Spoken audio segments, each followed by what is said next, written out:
জোরে বলো ঠিক কিনা? আবু বকর সিদ্দিক রাদিয়াল্লাহু আনহু এই ইসলামের জন্য সব ত্যাগ করেছেন। আবু বকর সিদ্দিক রাদিয়াল্লাহু আনহু মক্কার বাজারের সবথেকে বড় ব্যবসায়ী ছিলেন। মক্কার বাজারের দামি দামি কাপড় দিয়ে আবু বকর সিদ্দিক জামা বানাইতেন।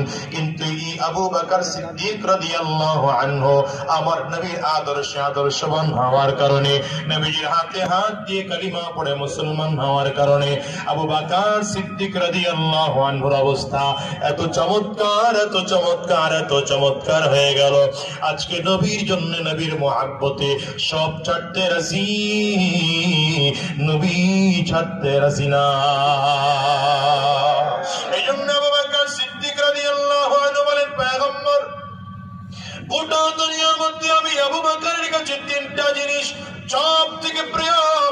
এর মধ্যে এক নম্বর প্রিয় আন-নাজরু ইলা ওয়াজহি রাসূলিল্লাহ। পয়গম্বর আমার কাছে সব থেকে প্রিয় আপনার সুন্দর চেহারাটার দিকে তাকিয়ে থাকা। আবু বকর সিদ্দিক বলেন, পয়গম্বর আমার কাছে দ্বিতীয় নম্বর প্রিয় ইনফাকু মালি আলা রাসূলিল্লাহ। আমার যত সম্পদ আছে সম্পদগুলো আপনার জন্য খরচ করা আমার কাছে প্রিয়।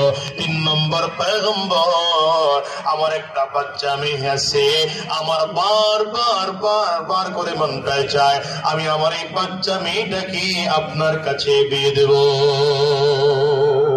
আল্লাহু আকবার, চিৎকার করে বলো। আবু বকর সিদ্দিক রাদিয়াল্লাহু আনহু মেয়ে আম্মা জানা আয়েশা সিদ্দিকা রাদিয়াল্লাহু আনহার বয়স তখন মাত্র 6 বছর। কত বছর বলেন? মাত্র 6 বছর বয়স।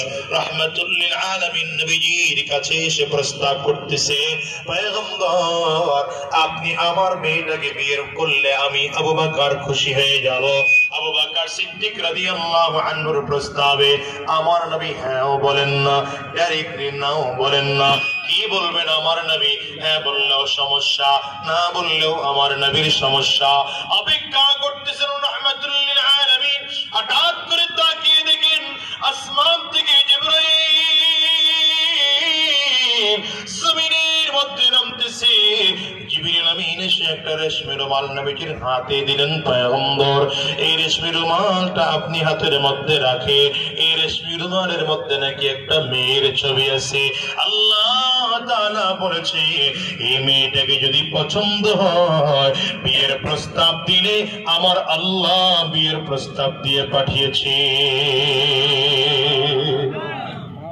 আমার নবী রেশমি রুমালটা করে ডাক দিলেন, আবু বকর দেখো তো এই ছবিটা।